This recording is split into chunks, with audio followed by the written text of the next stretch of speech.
abaixo da sua tela, tem um globinho que diz interpretação. Ali, clica no ícone e escolhe a sua língua, de preferência inglês, português ou espanhol. Escuta o webinário na língua da sua conveniência. Como eu disse na agenda de hoje, nós temos a abertura da parte da Florência Dávila e depois vamos ter Maurício Cifuentes de Alqueria, oferecendo os detalhes dos resultados do estudo, e dali nós vamos passar para um painel onde vamos ter a Maria Ruiz e Andrea Seiter acompanhando o Maurício para poder responder perguntas através do auditório e encerramos com umas conclusões às 11h30. Estou muito entusiasmado pela sua presença. Queria dar a palavra agora à Florência Dável, que é VP para a América Latina e é a chair de FIPharma, um grande exemplo de liderança feminina da indústria farmacêutica na região. Muito obrigada, Rafael. Muito obrigada com toda a nossa audiência pela sua participação no evento. Desde a FIPharma, queremos gerar esse tipo de espaços para discutir, onde possamos apresentar, analisar e debater assuntos importantes e chaves para a agenda de saúde. Quero reconhecer especialmente quem estiveram atrás deste projeto, que é a equipe que temos dentro da FIPharma, Bioanaxis, e a staff da FIPharma, que materializou o evento hoje. Hoje é um momento importante, vamos revelar os resultados da IQVIA, que é feito na primeira vez na América, e o impacto que tem o setor farmacêutico relativo ao âmbito econômico e social. Sabemos que a indústria farmacêutica gera um impacto muito grande relativo à pesquisa e desenvolvimento em diferentes doenças, como temos experimentado recentemente com a pandemia. Desde a FIFARMA, procuramos gerar sistemas de saúde sustentáveis, se somos cientes que para isto é chave nos basear nos pilares-chave. A ciência, a inovação. O segundo, foco nos nossos pacientes. E terceiro, gerar alianças e parcerias e trabalho colaborativo com os primeiros atores do sistema de saúde. E acompanhar através de poder propor e fazer soluções inovadoras que tenham alto impacto para os pacientes da nossa região. Também é importante salientar o impacto da inovação. A inovação traz resultados tangíveis para nosso sistema econômico, nossos países e para a região. Então, nós temos um foco na inovação, trazer inovação de uma maneira precoce, para ter acesso a terapias que mudem o curso das suas doenças, da sua saúde e as suas vidas. Quero agora fazer um apelo à reflexão, momento especial e importante, porque além de que possamos falar dos resultados do estudo, refletamos acerca do nosso papel, a nossa responsabilidade em conseguir entre todos um sistema de saúde sustentável e equitativo para que mais pacientes na nossa região tenham acesso ao tratamento. Nesse sentido, convido todos vocês, com o Rafael, para que possamos dialogar e curtamos do espaço de diálogo e de discussão produtiva. Muitíssimo obrigada, Rafael. Muitíssimo obrigada, Florência, e muito obrigada pelo apoio. Agora vamos entrar no conteúdo central. Gostaria de apresentar o Maurício Cifuentes, ele é principal dos serviços de consultoria para a IQVIA e um dos motores atrás da direção desse estudo. Ele vai partilhar conosco alguns detalhes do que tem sido os principais tópicos do estudo. Após isso, como eu disse, vamos passar para um painel e com outros peritos na região, sempre coerente com, enfim, que fala, nós gostamos da criação de diálogo, procurando encontrar a maneira de criar sistemas de saúde sustentável e focado nos pacientes. Maurício, tem a palavra. Muito obrigado, Rafael. Bom dia para todos. Por favor, Rafael, pode confirmar que pode ver a minha tela? Perfeitamente, sim. Muito bem. Bom, É um prazer colaborar com todos vocês. Como falou Rafael, a ideia é partilhar as condições do estudo feito pela equipe sobre o impacto da indústria farmacêutica e pesquisa e desenvolvimento na América Latina, no qual se desenvolveram diferentes tópicos que estaremos percorrendo na seguinte agenda: objetivos, metodologia, principais achados em termos do impacto econômico, o impacto social e humano da indústria farmacêutica em geral e da pesquisa e desenvolvimento na região e as áreas para acrescentar o valor da indústria farmacêutica na América Latina.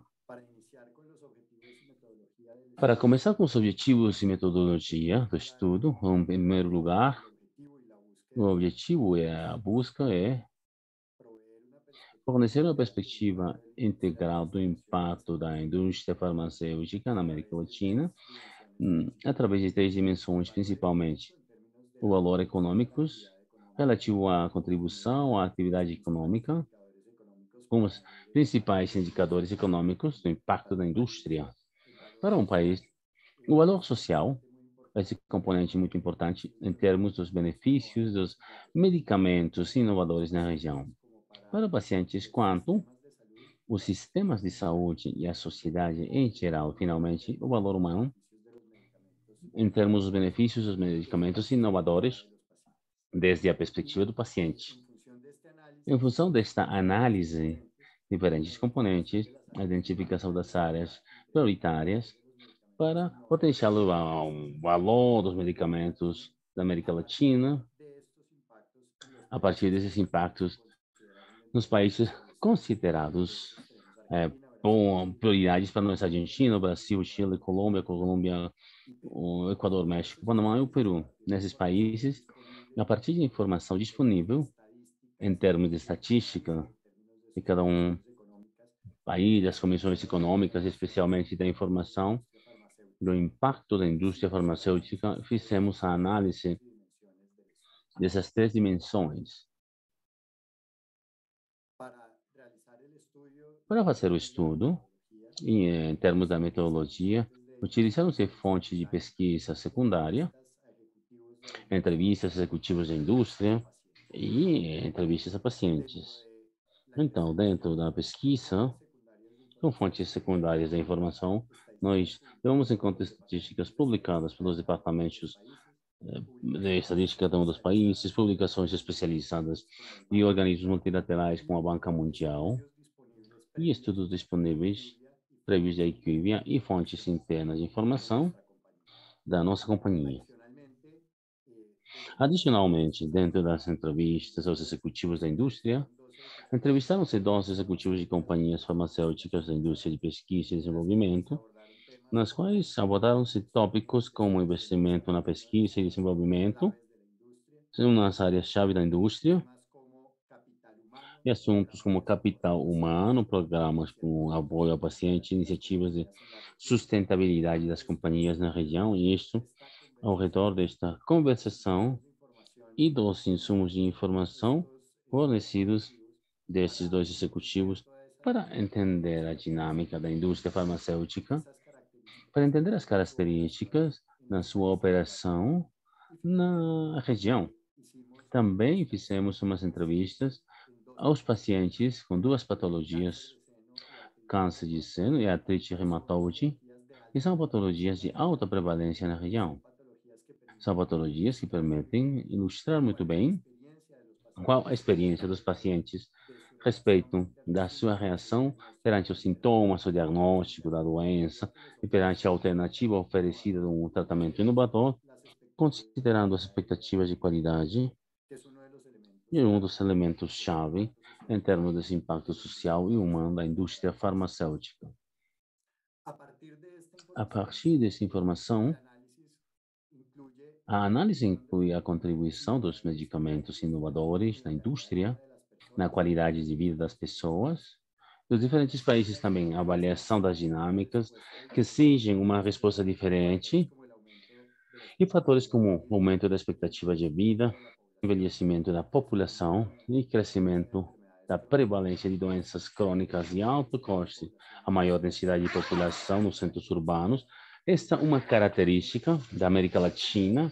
Latinoamérica é uma região das regiões do mundo com maior concentração dos centros urbanos e, portanto, essas características de sedentarismo da vida urbana, essas características de hábitos de consumo e de vida geram uma maior prevalência de doenças crônicas e, portanto, para a região é fundamental ter uma resposta inovadora da indústria farmacêutica para essas necessidades da saúde das pessoas. Adicionalmente, esta dinâmica de novos tratamentos gera também um preço crescente de medicamentos para o sistema de saúde, pelo qual precisamos modelos de acesso inovador e de financiamento que permitam enfrentar os desafios de igualar os padrões internacionais na atenção à saúde. Finalmente, o papel da indústria farmacêutica nessas dinâmicas, com os impactos no benefício da sociedade, das pessoas, dos pacientes, e o entender como essas dinâmicas geram não somente benefícios a nível individual do paciente, mas também da sua família, que é a base doente do paciente, a sociedade, o impacto na produtividade dessas doenças de alto custo e as alternativas do medicamento inovador para melhorar.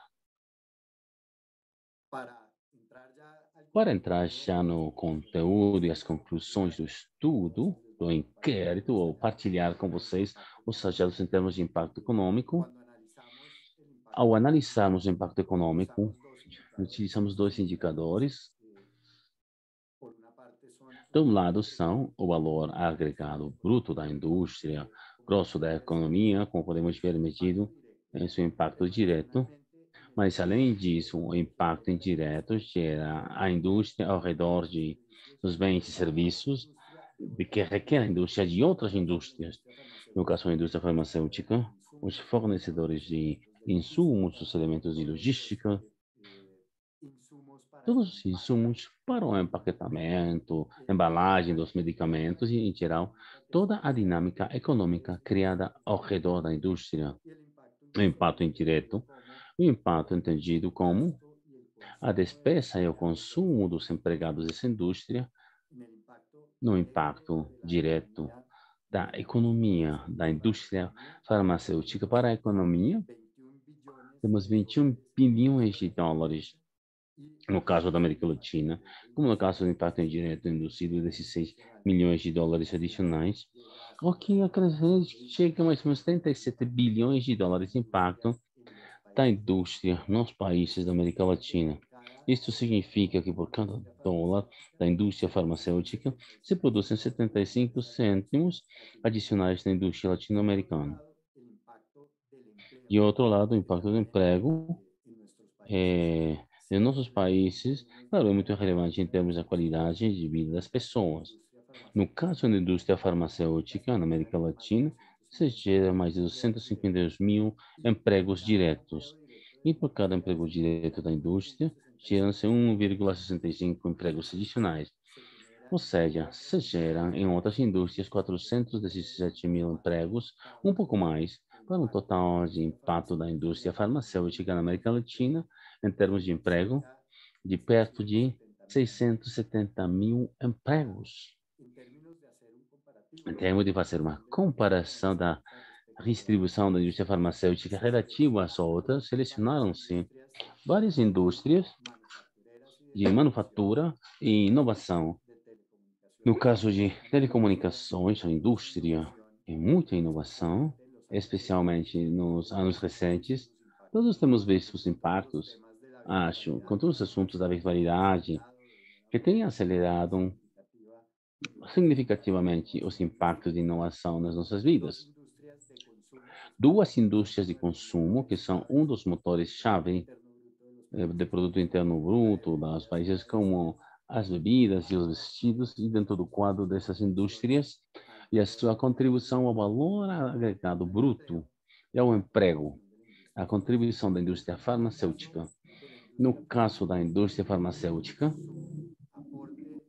sua contribuição ao valor agregado bruto na América Latina é de 0,7%, que é a de maior contribuição nesta item, a indústria de telecomunicações, 1,7%.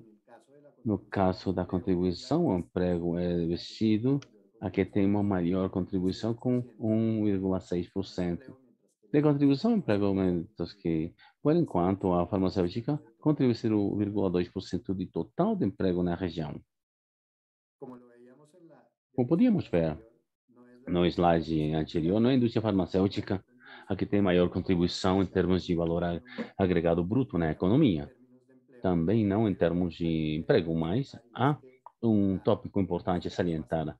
A indústria farmacêutica tem uma contribuição em termos de emprego, pelo valor do emprego na indústria farmacêutica, que é bastante maior àquela das indústrias com as que a comparação foi feita. É uma das indústrias com maior compensação para o emprego nas indústrias manufatureiras e isso, em termos de bem-estar para as famílias, tem um componente fundamental. Dado que, em termos gerais, um maior salário significa maior consumo. Como foi dito há um momento atrás, um dos principais geradores do consumo de produto interno bruto do país, em Latinoamérica, se estima que a contribuição de consumo é mais ou menos 70%. E, em termos individuais, das pessoas, a melhor qualidade de vida, capacidade de maior poupança e mobilidade social. Também um tema fundamental, a mobilidade social, no caso dos países latino-americanos, tanto para o trabalhador quanto para seu núcleo familiar, porque uma região, que é perto de 25% da população, é considerada pobre. Outra das áreas de impacto que é muito relevante em termos da indústria da saúde, o impacto do investimento em estudos clínicos, ensaios clínicos. Para 2019, a indústria investiu mais de US$ 1 bilhão, beneficiando pacientes com acesso a tratamento inovador, gerando um espaço positivo para o sistema de saúde em termos da redução de custos, porque o tratamento inovador diminui as complicações das doenças para os pacientes, e, nesse sentido, e menor custo da atenção para os pacientes no sistema de saúde.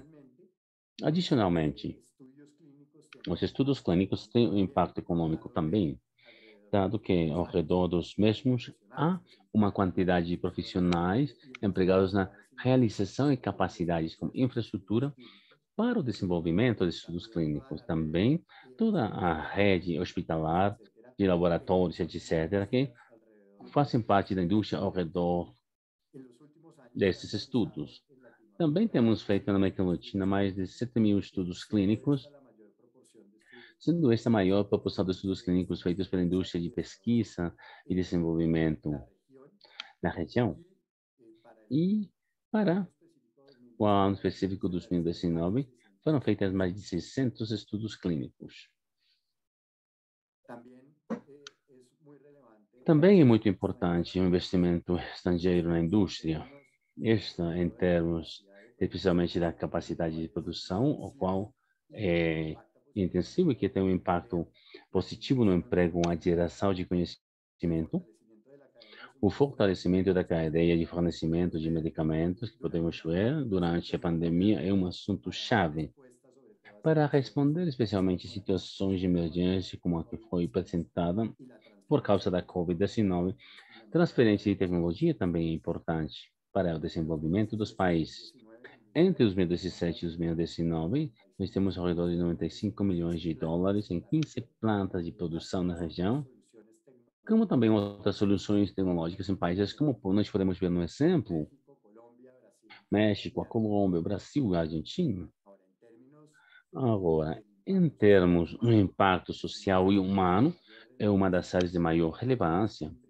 E temos, em primeiro lugar, o impacto diferencial da indústria farmacêutica e pesquisa e desenvolvimento, como foi dito antes, no emprego das companhias da indústria farmacêutica.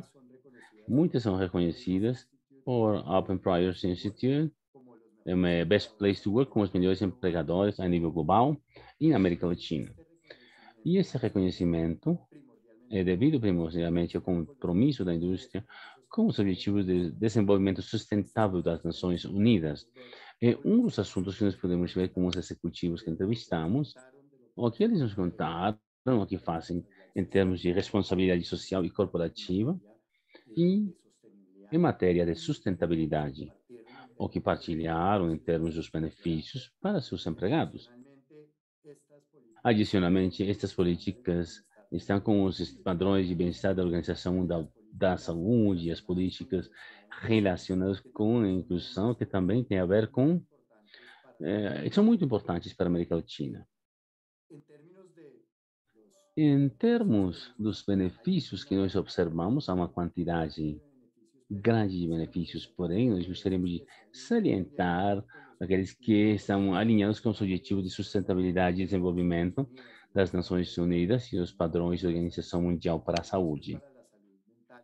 Benefícios para a saúde mental e física, planos complementares de saúde, o treinamento em programas de bem-estar. Outro assunto de alto impacto é o de balanço, que tem a ver com o bem-estar da família, que permite os empregados nessa flexibilidade, tempo para os filhos, assuntos como salas de é, amamantamento, de aleitamento para as crianças, salas especiais para isso. Tem a ver com a saúde do colaborador e também investimento em educação, que não somente permite ser um pouco mais produtivo com as companhias e compromisso. Temos um padrão de rotação da indústria na qual a permanência dos empregados está acima dos 13 anos na média. E os benefícios também para os filhos com o entorno perto do trabalhador, que gera um efeito multiplicador, de uma possibilidade de maior renda, mobilidade social, e essa mobilidade é chave para a América Latina, em termos de que nós tínhamos ao redor das altas taxas de pobreza, que vai permitir, então, sair da pobreza, em termos do impacto econômico e crescimento individual dentro da região de cada um dos países. Então, então, a indústria está à vanguarda enquanto às políticas de diversidade, inclusão e balanço de gênero. Um dos assuntos importantes salientar, não só temos grupos de trabalho para o bem-estar de pessoas que fazem parte dessas comunidades, como veteranos, LGBTI, afrodescendentes, mas também as pessoas que na organização têm posições de liderança. Muitos casos fazem parte desses grupos minoritários.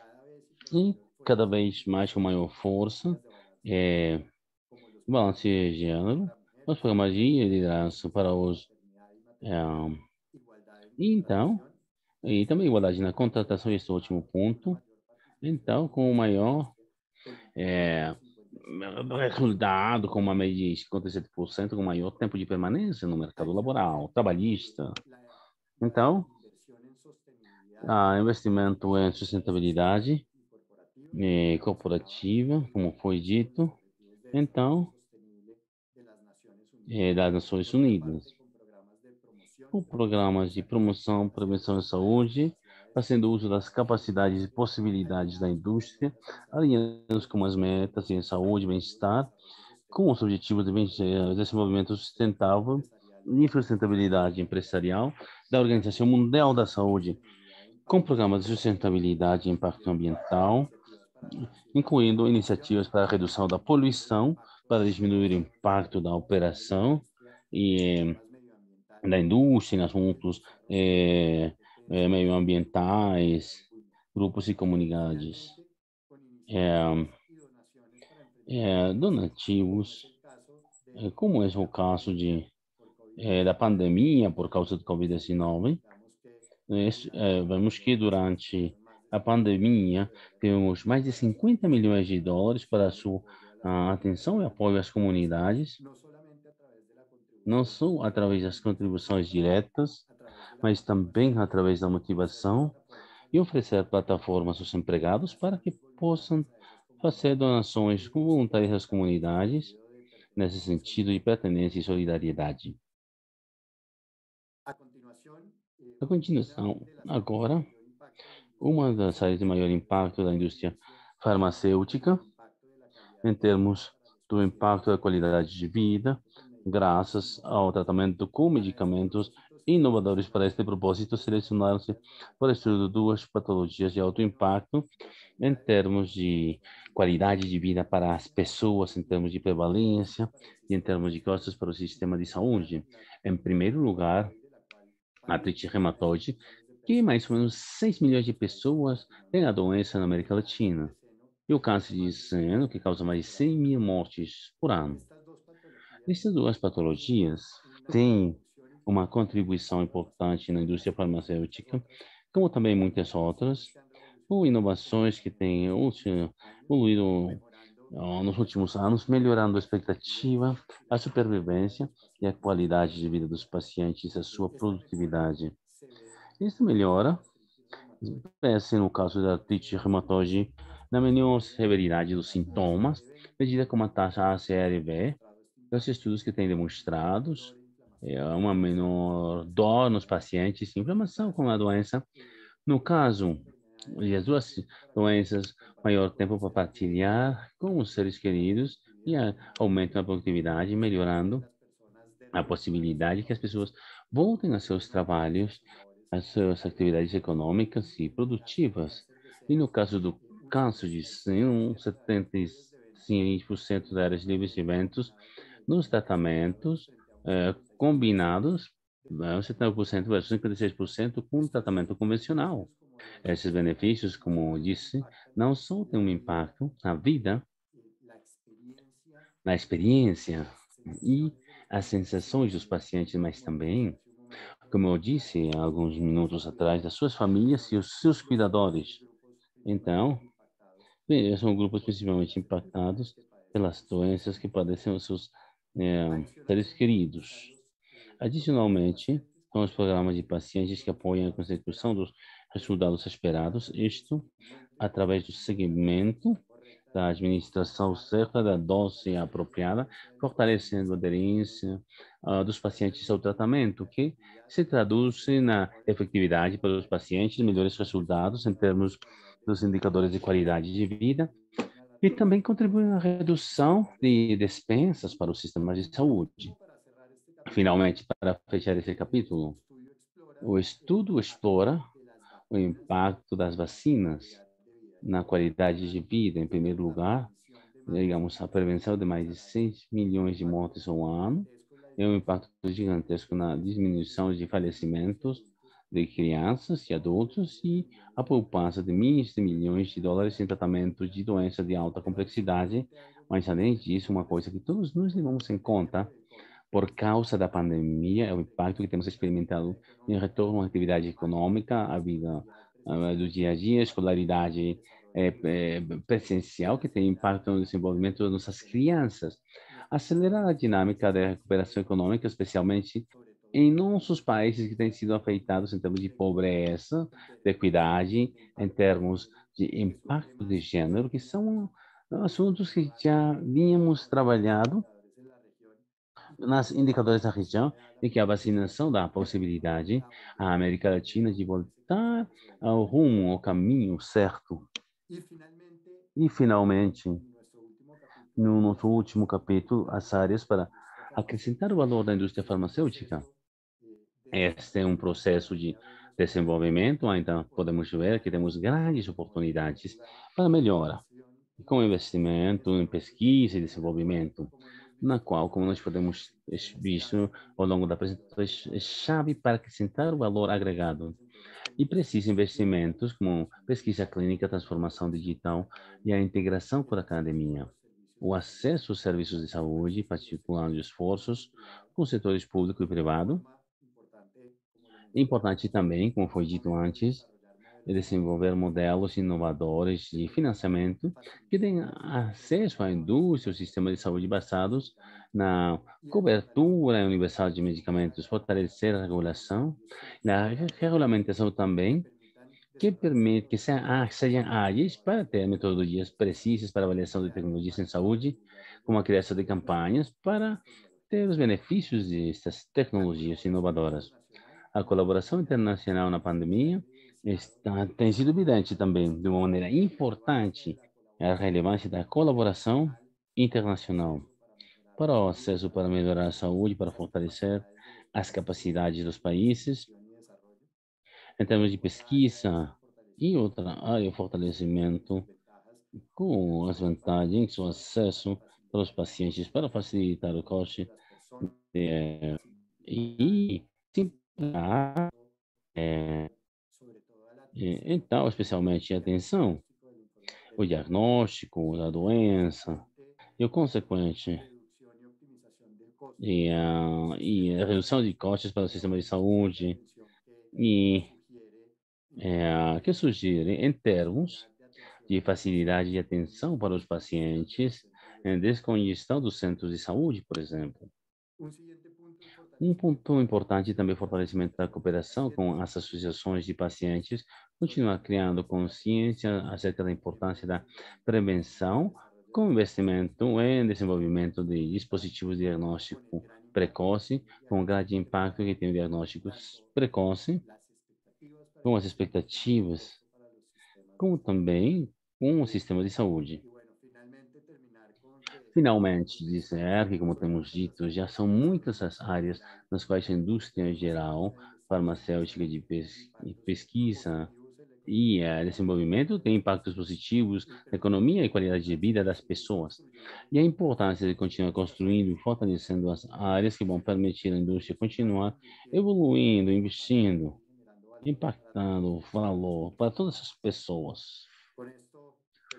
Com isso, termino minha apresentação. Muitíssimo obrigado pela sua atenção. Esperamos que esse estudo seja de utilidade, ilustrar o impacto da indústria e continuar fortalecendo a colaboração. Os investimentos e as práticas impactam favoravelmente as vidas das pessoas e a indústria na nossa região. Então, tem a palavra, senhor, agora. Muito obrigado, Maurício, pelas informações partilhadas. São dados muito relevantes para a nossa audiência, uma muito boa demonstração do impacto positivo da indústria, mas também das coisas que nós podemos fazer daqui para frente.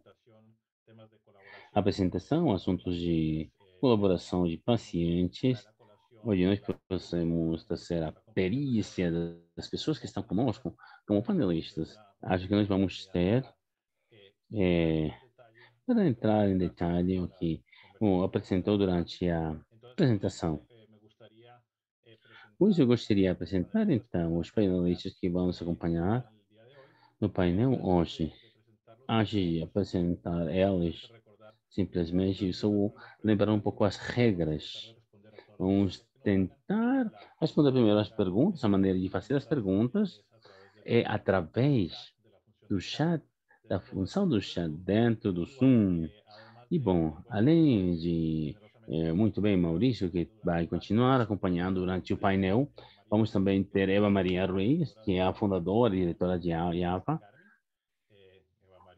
Eva Maria, é um prazer. E ao Dr. André Saiter, que é o Global Lead Private Sector, com as práticas globais de nutrição do Banco Mundial. André, muito obrigado por estar conosco hoje. E com isso nós vamos entrar no painel, como eu disse, as perguntas podem ser feitas através do chat. Para começarmos, não sei se eu ainda não consigo ver André. Muito bem. Para fazer a primeira pergunta, agora eu vou falar em inglês para fazer as perguntas para André. Tem a ver com as alianças público-privadas. Eu acho que com estas parcerias público-privadas, o Covid acelerou essa situação. Eu queria perguntar, André, se da sua perspectiva, podemos esperar esse tipo de, alianças sendo desenvolvidas, segundo o Banco Mundial, que tem também trabalhado com essas parcerias? Sim, muito obrigado, Rafa. Bom, nós falamos de parcerias público-privadas, a definição de PPP, que é como um co-investimento entre o setor privado e público. Quero falar de uma definição maior que, basicamente, qualquer colaboração entre o setor privado e público para o benefício da saúde universal. É um assunto que cresce muito na maioria dos países. Podemos entender que, de fato, não podemos ser bem-sucedidos conseguindo a cobertura universal da parte do setor público somente. Então, o assunto é que muitos países, o setor público, não está bem equipado para realmente fazer parceria com o setor público. Porque é que o público que interessado, os líderes do governo não sabem porque realmente não tem as regulações, os quadros legais para colaborar com o setor privado. Também poderia ser o caso em alguns dos países da América Latina. Eu não posso falar em detalhe, mas falando das regulações farmacêuticas, sabem que e temos falado com os governos como negociar com a indústria farmacêutica acerca de acesso à medicina um pouco mais cara. Temos um evento de aprendizado ontem, muito interessante. Não houve nenhum país latino-americano ali nesse evento, mas nós falamos exatamente desses assuntos como nós. Então, então, quais as ações que nós precisamos? Então, nós não podemos, não posso acessar. Então, tem no seu país todos os anos que cumprir com alguns requerimentos para ter acesso a um especialista, por exemplo, para que os tratamentos deem certo realmente. Claro, há um impacto no orçamento, é um tratamento atual e agora vai mudar para outro tratamento. Basicamente, tem que estabelecer os parâmetros. Essa é uma área importante na qual nós estamos tentando apoiar de uma maneira muito prática e também nos engajando com os ministros de saúde, de finanças e para construir as capacidades. É uma área na qual a sua indústria pode continuar fornecendo apoio e conhecimento técnico para as contrapartes, para o que sejam mais competentes enquanto à concorrência para levar soluções. Muito obrigado, Andréas, com o comentário, como tem salientado, umas das coisas que eu realmente agradeço muito, 130 participantes e outras pessoas que têm através do streaming.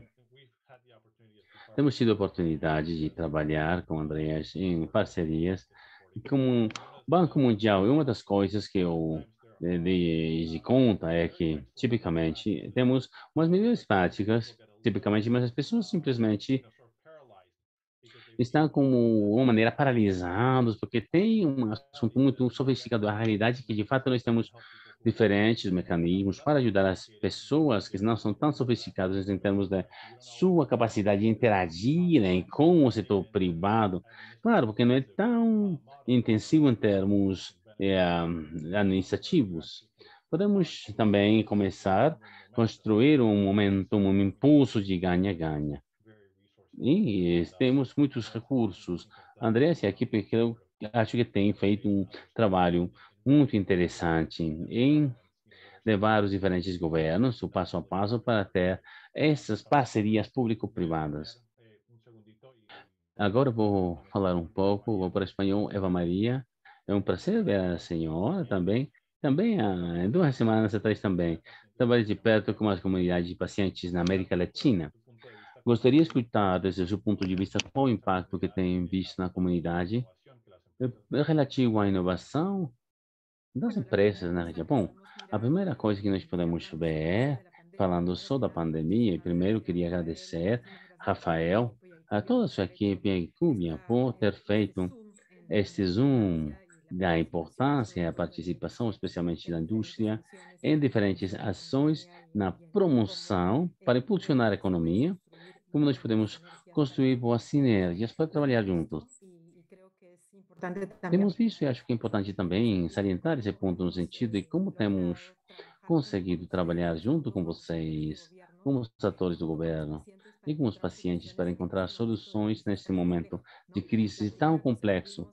A primeira coisa que nós vemos é que os pacientes não podiam chegar facilmente aos hospitais para seguirem os tratamentos, no assunto de câncer de seio, artrite reumatoide. Tenho lido estudos, tem sido muito interessante, e especialmente fazer o zoom é importante. Eu acho que também temos visto algumas reflexões de como tão rapidamente têm respondido às necessidades que tinham nesse momento de crise. Mas isso não vem só desse momento, não é um assunto de que nesse momento precisamos para as vacinas, os, as câmaras de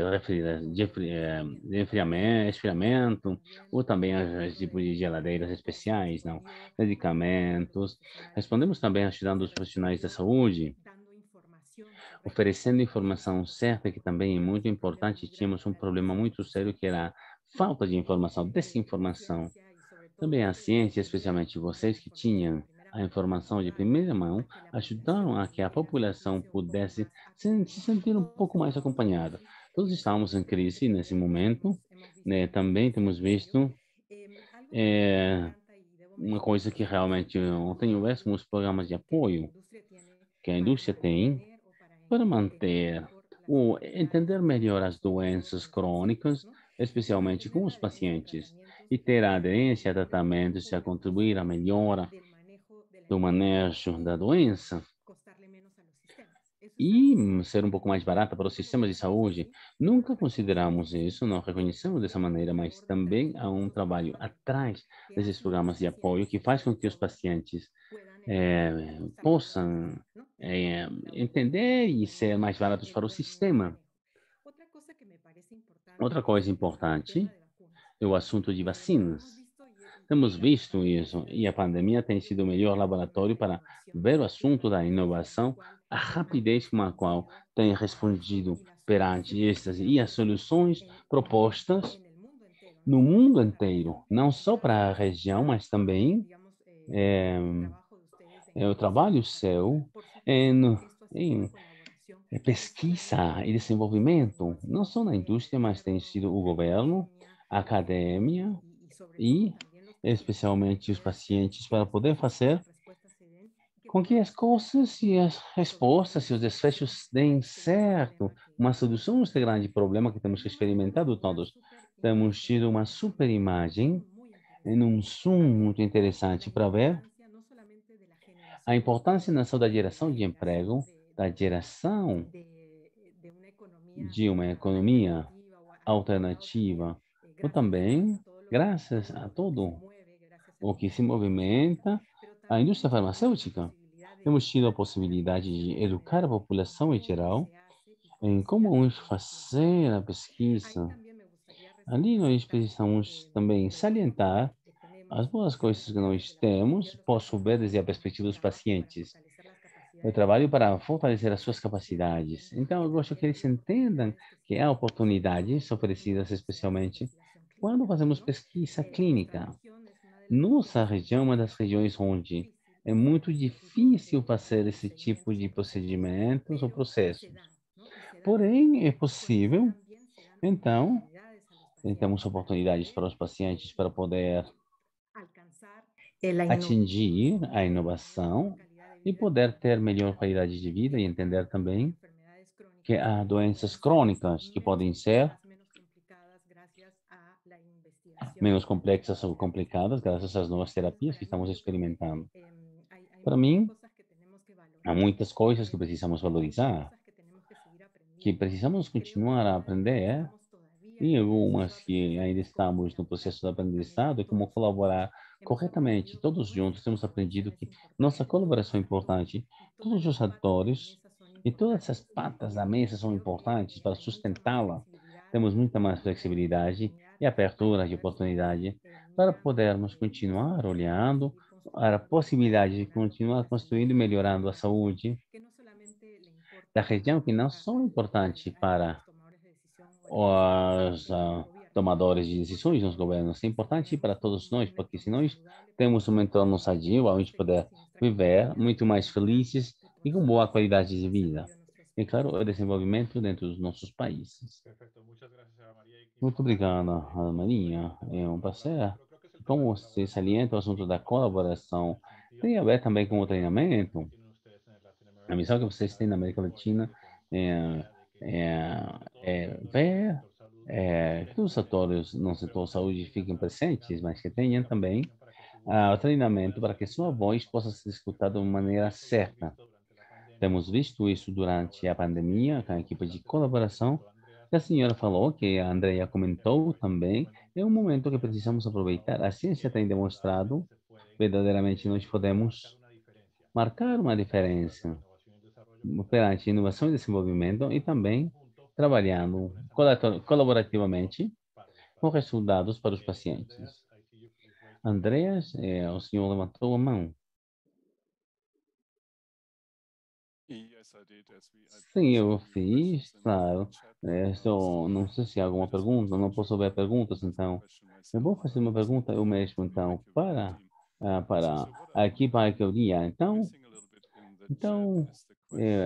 a pergunta, então, fala dos impactos positivos da indústria, na economia, no trabalho, força de trabalho. As pessoas que trabalham para a indústria, de fato, mas eu sei, sabe, que também temos muitas ineficiências de despesas nos países, de utilizações de algumas de tomadas decisórias em alguns países. Realmente, o sistema de saúde paga um preço muito alto. Então, nos países, por causa das negociações de preços, ontem tivemos um executivo de uma empresa e também já tem um compromisso global para preços diferenciais baseados no GDP do país, que beneficia muitos países na América Latina. Temos soluções com diferenciações que fazem com que meus medicamentos sejam mais baratos. Tem um centro de tratamento, por exemplo, numa área de baixa renda, que é particularmente focalizada em pacientes pobres, alguns lugares isso pode ter um preço menor para uma medicina, medicamento inovador. Também na América Latina acontece, por exemplo, no Brasil. Não sei se poderia acontecer quando nós temos um impacto positivo na economia de outro lado. Cada pessoa de classe média que precisa pagar grandes contas por medicinas muito caras, muito custosas. Então, a verdade, isso seria interessante ver se, que, quais são os custos secundários e até que ponto nós podemos chegar. A resposta para mim, onde nós podemos encontrar e aumentar as eficiências do sistema para eliminar as despesas innecessárias, prescrições inadequadas. Todas as áreas que nós precisamos ver para ter uma visão mais global do impacto da indústria é de grande interesse para nós, porque a organização estamos lutando contra a pobreza, que eu só queria também falar um pouco nisso, que não é que tudo seja tão brilhante, cor-de-rosa. Muito obrigado, André. Eu acho que claro, isso faz sentido totalmente. Agora eu vou mudar para tocar para espanhol, para falar um pouco mais. Nos nossos estudos na região, e um dos componentes que identificamos como as áreas de oportunidade para fortalecer a indústria, todo o esquema regulatório, eu salientei respeito ao procedimento muito mais ágil para garantir o acesso, mas também esses procedimentos têm a ver com os modelos de controle de preços. São modelos que têm evoluído e ganhando terreno na região, na Colômbia mesmo. Desde que se lançou há uns 8 anos atrás, tem vindo em uma evolução para incluir novas dinâmicas.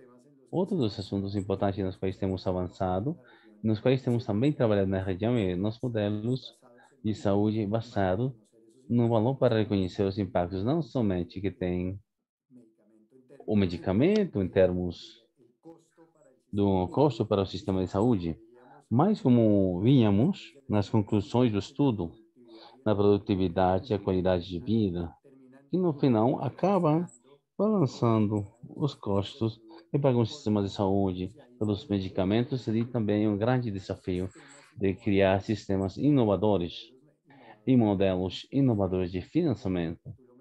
E o senhor disse, Andreas, em termos desses acessos para as populações de baixa renda, como atingir essas populações com modelos que vão permitir a obtenção de recursos que, ao longo prazo, a economia acaba recuperando por causa da produtividade, o menor custo de tratamento, pelo menor custo e o impacto para as famílias a nível individual, quanto financeiro para o sistema de saúde. Eu acho que nessa visão de longo prazo, temos o desafio de modificar e gerar os modelos e os esquemas inovadores. Adicionalmente, eu acho, Andreas, perante a proposta, outro desafio que nós temos tem a ver com porque a Eva Maria mencionou, e o Rafael também, em termos de colaboração e o treinamento. É fundamental que possamos fazer e gerar espaços de partilha de conhecimento que permitam alinhar nessas práticas que realmente vão permitir o avanço em termos desses elementos de assento e cobertura que são tão importantes. Maurício, talvez, dando seguimento ao que o senhor acaba de comentar, já temos outra pergunta de Violeta Villar no chat, é com respeito aos medicamentos falsificados. O impacto que tem na economia? Tem algum comentário acerca do impacto nos pacientes e do impacto na economia? Bom, Rafael, como foi dito pela Violeta, é uma área de um alto impacto, é uma problemática recorrente nos países da América Latina e é um assunto no qual eu acho que cabem também esforços regulatórios para controlar que afetem não somente a efetividade dos medicamentos, mas também os efeitos adversos que têm esses medicamentos para a economia. E, adicionalmente, a fuga de assuntos relacionados com o impacto econômico, que não tem essas economias de,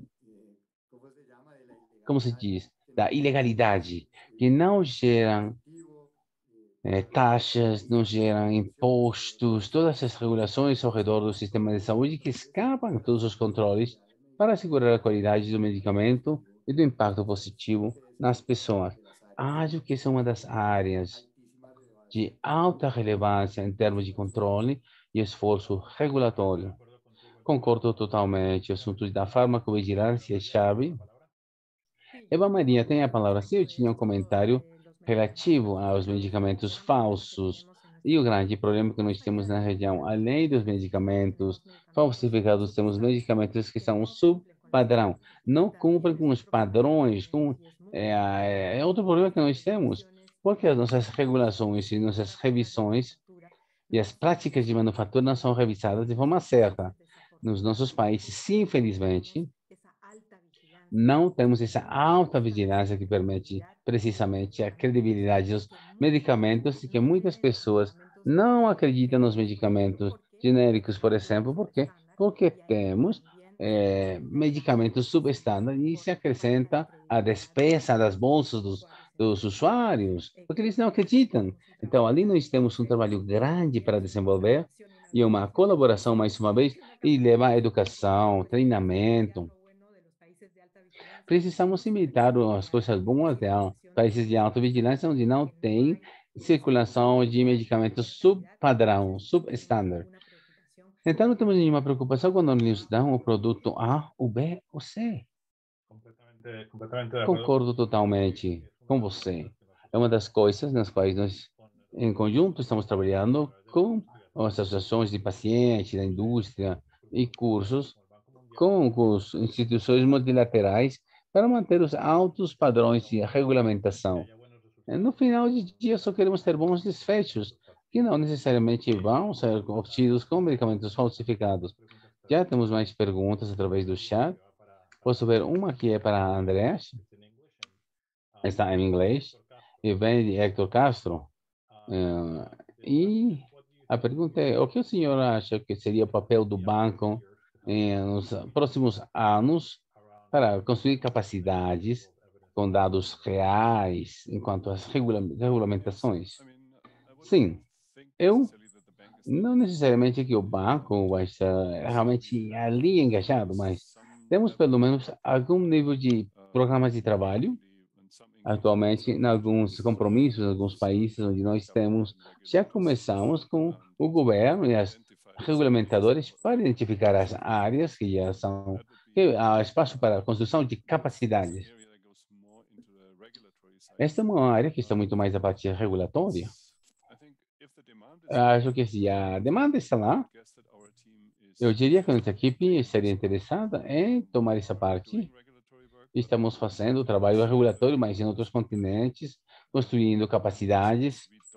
E também, como nós não temos a expertise técnica, a perícia técnica em particular, quando nós vemos a ciência regulatória e essa ciência aplicada a novos medicamentos, realmente é uma área que se movimenta muito. E, claro, precisamos também uma parceria com as instituições técnicas e também com as universidades no continente, que acho que estão ativas nessa área. Posso imaginar como um pacote de consultoria visado à colaboração entre FIFARMA e talvez também organizações de pacientes. E no Banco Mundial também isso seria uma questão interessante para discutirmos.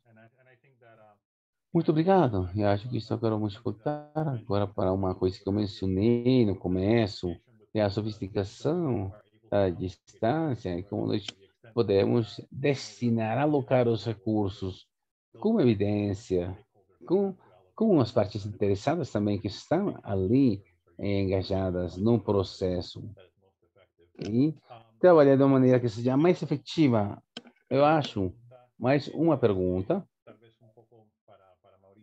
para Maurício, talvez, e é: sabes que existem algumas estatísticas de requedas por causa dos medicamentos que não cumprem com os padrões? Que tem visto uma...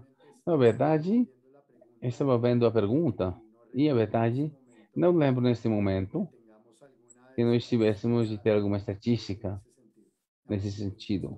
É claro, há muitos impactos, como foi dito, porém, que tenha presente alguma estatística recente, com um estudo que tenha sido feito, que eu tenha neste momento, não.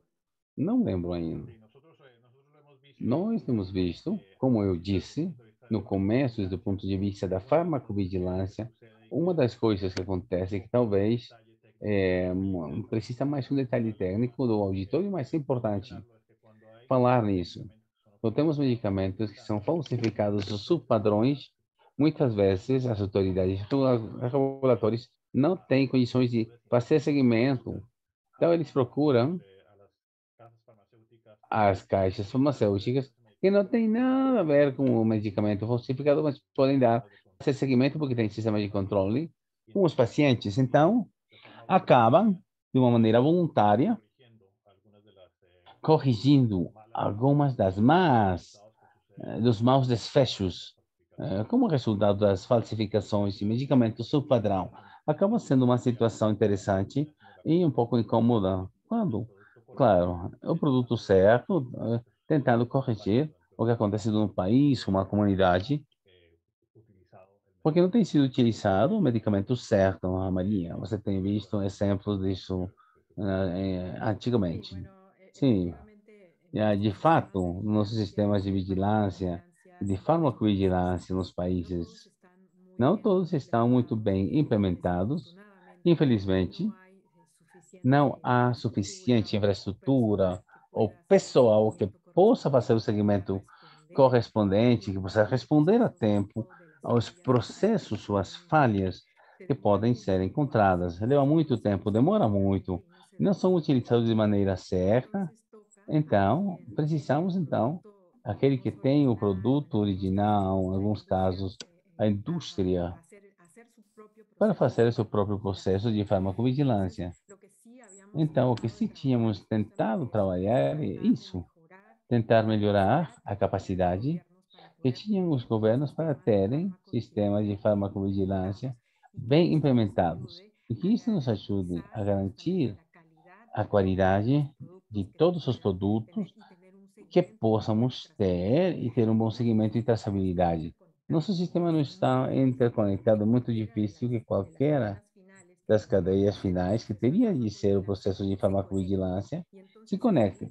Então, é ali onde nós encontramos muito tempo, muito retraso, como sinais de alarme, e às vezes é muito tarde. Então, isso também é uma coisa que precisamos olhar. Não temos uma estatística grande, porque a falta de evidência, de informações.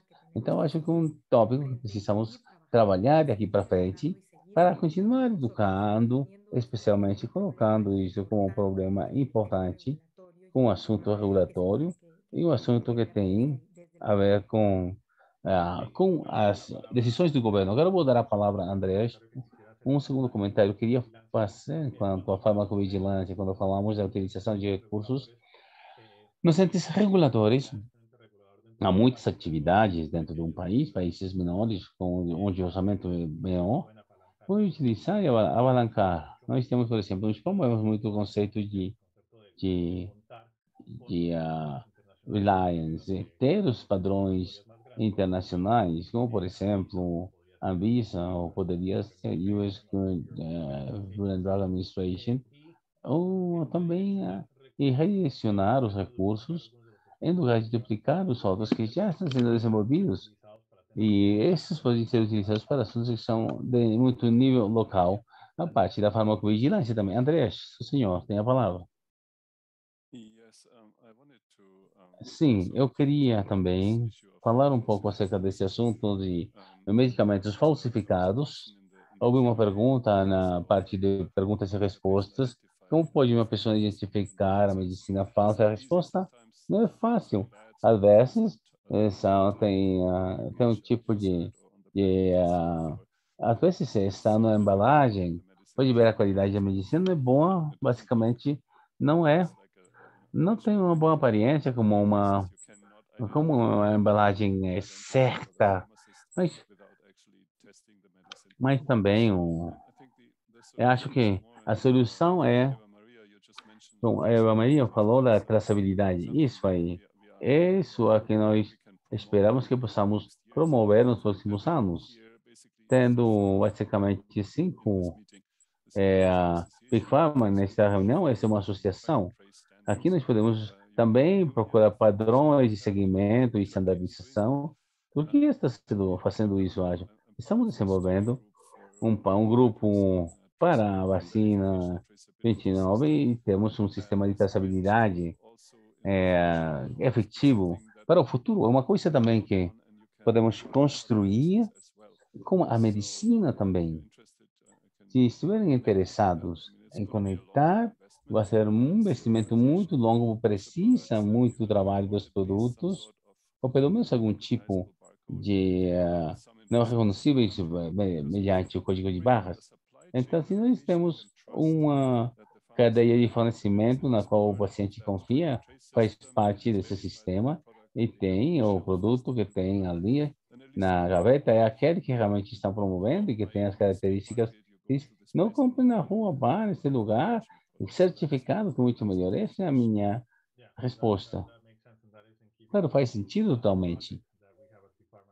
Um projeto que nós tivemos aqui em Pharmacovigilance. É, claro, e realmente agradeço muito. Quero ir agora com outra pergunta no chat. Maurício, essa pergunta é para você. Preciso encontrar mais uma vez. Aqui está. Quando nós poderemos ter mais dados relativos a 2020 e 2021? Porque muitas das informações, obviamente, são 2019, antes da pandemia. Bom, Rafael, tipicamente, como eu comentei na minha apresentação, a informação que nós utilizamos vem de diferentes fontes, em IQVIA e nas nossas fontes próprias. Sempre temos informação atualizada. Nossos últimos dados são, normalmente, do mês antes, relativo aos outros mercados. No entanto, muita da informação que vocês veem no estudo vem de fontes como o Banco Mundial, o Departamento de Estatística de cada um dos países. E esses diferentes países normalmente publicam informações semestrais, e é muito provável que a informação do ano 2020 esteja sendo gerada para meados de 2021. Então, estamos muito dando atenção com as atualizações de informação para incorporá-la nos dados mais recentes com o nosso estudo. E, portanto, o que nós poderíamos esperar é que a informação atualizada do 2020 continue a gerar durante estes 6 meses que têm passado a partir de junho de 2020. Muito obrigado, Luiz. Dentro do contexto do estudo, voltando um pouco à informação que estamos partilhando, uma das grandes perguntas que temos da nossa fala é como começamos a tocar um pouco a perspectiva e parte do que nós que vocês demonstraram com a informação que vocês recopilaram. Em muitos sentidos, a saúde e o investimento tem um corte também. Talvez eu gostaria também de fazer essa pergunta, Andrés. O que deveríamos estar fazendo como sistema cultural para investir mais em saúde? E como temos a certeza também que a partes interessadas também estão trabalhando com os investimentos?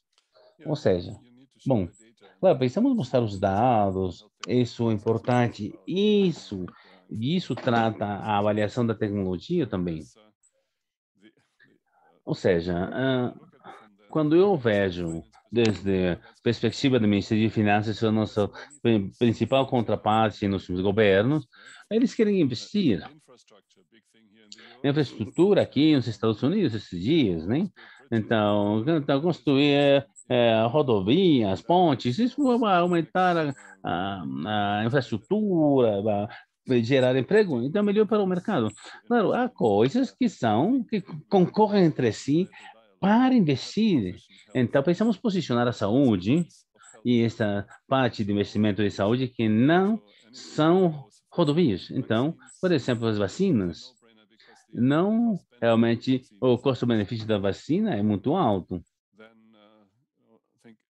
Agora, consideramos investir para eliminar a telemedicina, pode também, tem desenvolvido muito bem, pode ser muito custo-efetivo, pode eliminar muitas coisas, muitas despesas.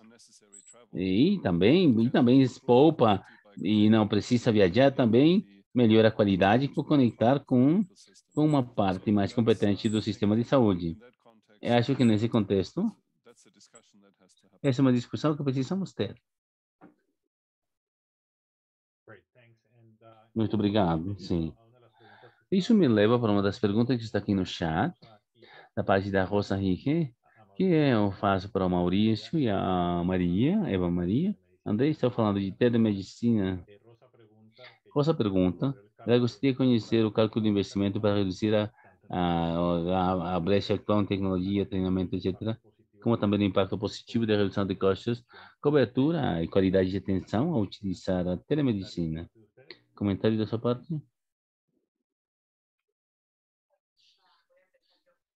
Eu vou começar. Com respeito à telemedicina, eu acho que temos dado de conta que temos muitas coisas que nós podemos resolver sem necessidade de ir ao centro de saúde ou estabelecimento de saúde. Isso tem ensinado também que nós precisamos ser um pouco mais conscientes e tem reduzido o número de emergências ou de visitas de urgência, de pronto-socorro, tem sido também um tem deixado de ter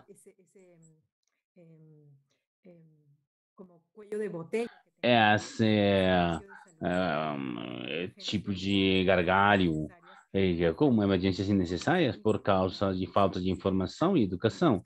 Então, precisamos trabalhar muitíssimo a partir da alfabetização em saúde, de tal maneira que quem vai utilizar a telemedicina e todos os recursos digitais que possamos ter, que possa entender como utilizar, como vão serem úteis em seu favor e como também vão ser bons para beneficiar e melhorar a capacidade de serviço dos sistemas.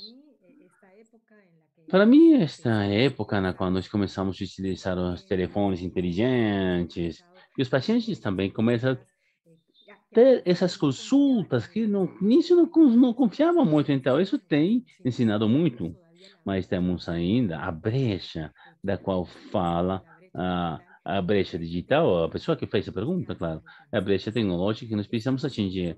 Estamos num problema porque há uma desalfabetização e literacidade ainda, e esse é um problema que precisamos resolver, que não é competência só do setor saúde, mas que é mais de todos os setores, especialmente da infraestrutura que nós temos dentro dos nossos países.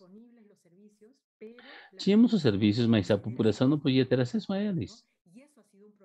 E isso tem sido um problema que temos tido claramente. Muitas que tinham internet, tinha pessoas que não sabiam utilizar, não sabiam conectar.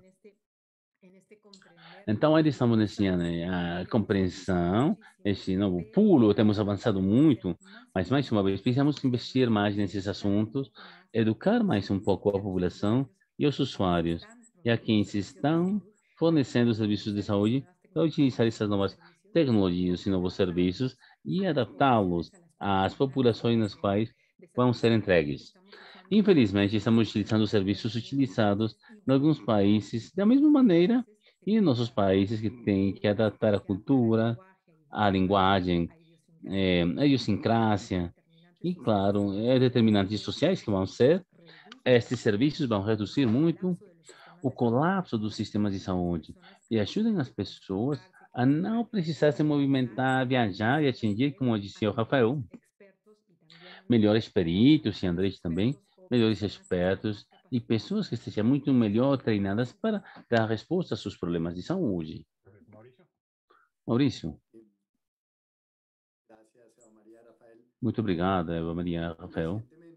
Recentemente, nós partilhávamos com nossos clientes e com nossas audiências do setor saúde um webinar onde nós falamos de como o COVID tem mudado essas dinâmicas. Um dessas frentes é a telemedicina. Perante os assuntos que temos discutido aqui, acrescentaria, como que disse Maria, é fundamental a educação em termos de cultura para o paciente, de ter para ele o conhecimento, o empoderamento ao redor de todas essas ferramentas entregues, atualmente, a partir do sistema de saúde, mas também para os profissionais da saúde. Porque a interação mídia digital também precisa de competências diferentes para o profissional, atenção. Então, não é a mesma coisa ter uma de perto a confiança com o paciente quando a atenção é face a face e quando é digital. E temos conhecimento e técnicas que precisamos desenvolver para chegar com essa mesma confiança, qualidade de serviço para o paciente. Outra das áreas que nós podemos ver que é muito importante é o complemento da telemedicina com levar o hospital a casa. Quer dizer, como complemento essa atenção da telemedicina, como atenção domiciliar, para facilitar ao paciente o acesso, para diminuir os impactos relacionados com a condição, as problemáticas ao redor, de ter de se movimentar enquanto paciente para um centro de saúde. Cada vez mais tecnologias que permitem essa mobilidade da atenção à saúde ao domicílio do paciente, que além disso tem uns efeitos importantíssimos em termos da saúde, a recuperação e o resultado para o paciente. Mas precisa investimento nos nossos países. É isso. E também, a Maria falou acerca que não é um esforço exclusivo do setor saúde. E, claro, ainda estamos nos nossos países uma grande brecha em termos de acesso digital para a nossa população. Não só temos evidenciado durante a pandemia os assuntos relacionados com a saúde, mas também com os assuntos relativos à educação e a brecha existente entre o acesso à tecnologia para uma quantidade de população vulnerável, especialmente essa que nós mencionávamos, está em situação de pobreza e precisam fazer um esforço importante do setor público, do governo, mas também do setor privado, para chegar e melhorar as possibilidades dessas pessoas. Acho que esquecemos uma parte muito importante, que é o aspecto regulatório. Isto não pode ser feito se não tem um bom quadro regulatório atrás que sustente, que possa especialmente ajudar ao fornecedor quanto o paciente a entender melhor dentro de qual situação pode e não é possível partilhar dados, e tudo isso também é muito importante. Sim, eu acho que lá a pandemia foi como um catalisador quando houve um desfase entre o que permitia a regulação e a realidade experimentada. Começa a quarentena e todos em experiência isolados. Como vamos aproveitar esse impulso existente dentro dessa dinâmica nesse momento para atualizar as regulações e assegurar que nós estamos fazendo, como foi comentado com o assunto dos medicamentos falsos, queremos aproveitar os recursos da melhor maneira possível, mas também ter um respaldo regulatório que protege os pacientes que no final acabem oferecendo bons resultados para todos, bons desfechos. Acho que é um tópico que vamos continuar comentando. Quando nós falamos do setor saúde, temos dito que o Maurício falou muito bem, o setor saúde não só é tipicamente o que nós consideramos ministro da saúde, ente regulatório, ou quem paga no hospital, mas incluir também empresas de telecomunicações, fornecedores de serviços, à medida que vamos ter uma transformação digital enquanto à saúde. Uma pergunta que nós tínhamos ainda por resolver, da parte de Andrés Quinteiro, também gostaria de ter uma perspectiva sua. Outro desafio da indústria é a desinformação associada especialmente a um discurso anti-vacinas. Como vamos combater esse assunto? Eu sei que aqui temos algumas opiniões relativas, mas eu gostaria, Maria, escutar a senhora. Bom, produto desse problema da infodemia, a partir da APA nós fizemos uma caixa de ferramentas para os pacientes para poder identificar um pouco e entender bem que estamos num mundo no qual nós temos informação adicional e qual é bom e qual é ruim.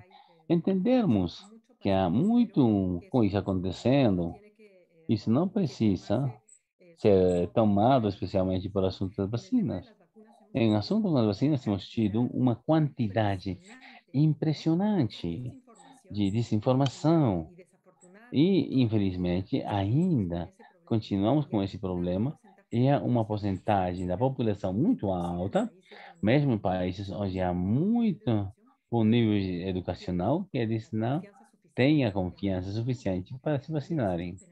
E isto precisamos trabalhar juntos no sentido de entender de onde vem a informação, procurar informação de boas fontes, não confiar o que diz o Yahoo, ou a internet, as notícias falsas, porque a internet é melhor disso, né, para muitas coisas, mas especialmente para a saúde, não sempre tem todas as respostas. Então, sempre procurar respostas das boas fontes, escutar as notícias, também de fontes que sejam certificadas e que possam dar boa informação e que saibamos que se não estivéssemos na campanha tão grande para ter acesso às vacinas, então, a verdade, nós não estamos malucos para fazer isso, a verdade.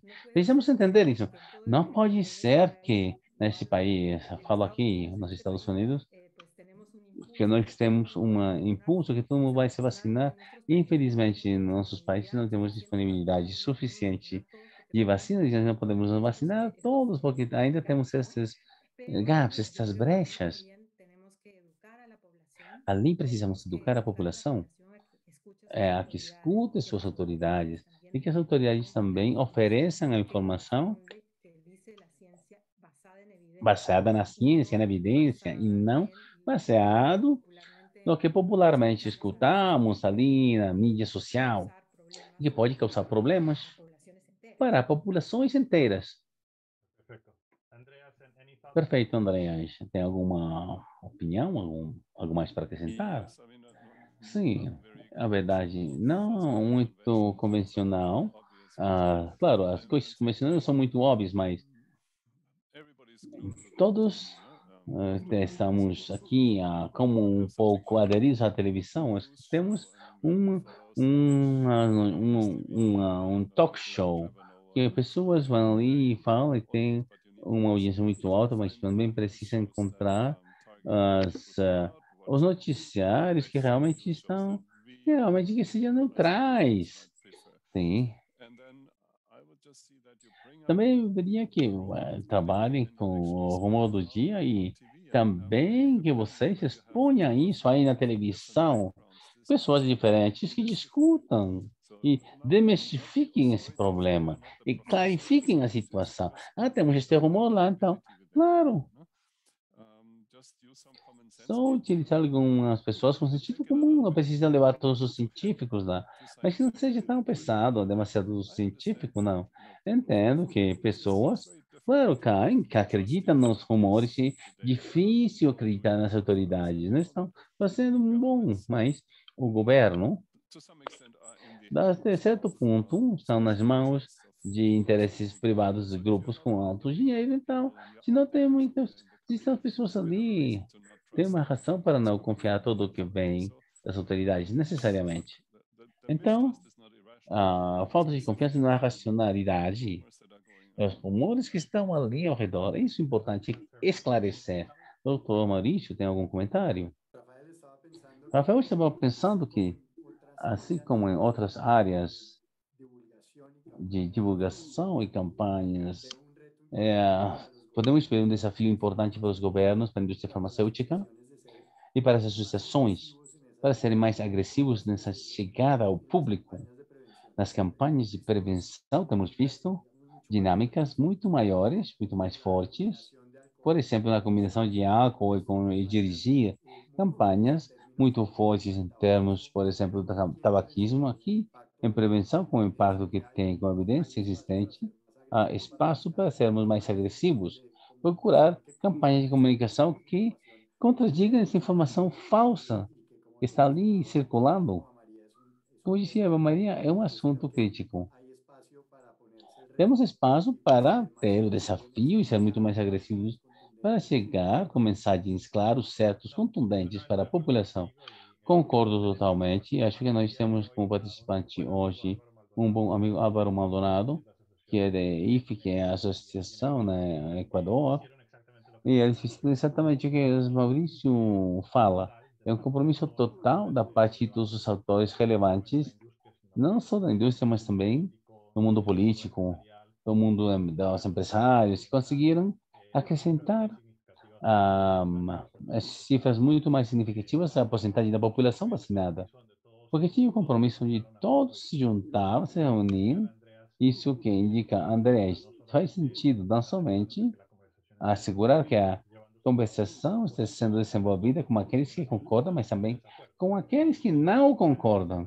Então, poder levar eles para a mesa e ter essa conversação, como sempre acontece nesses webinars. De repente, nós encontramos com que só temos 2 minutos. Então, agradecemos muito pela sua participação, todos vocês que estiveram hoje conosco. Sei que não conseguimos responder todas as perguntas. Se houver alguma que gostaria de fazer seguimento, vamos ter um slide ali no instante com o endereço de Maria Alexandra de Guzmán, que é diretora de comunicações de Fifarma, e podem também enviar a sua pergunta através desse médio. Bom, não fica mais tempo do que dizer, que agradecer a todos vocês pela sua participação.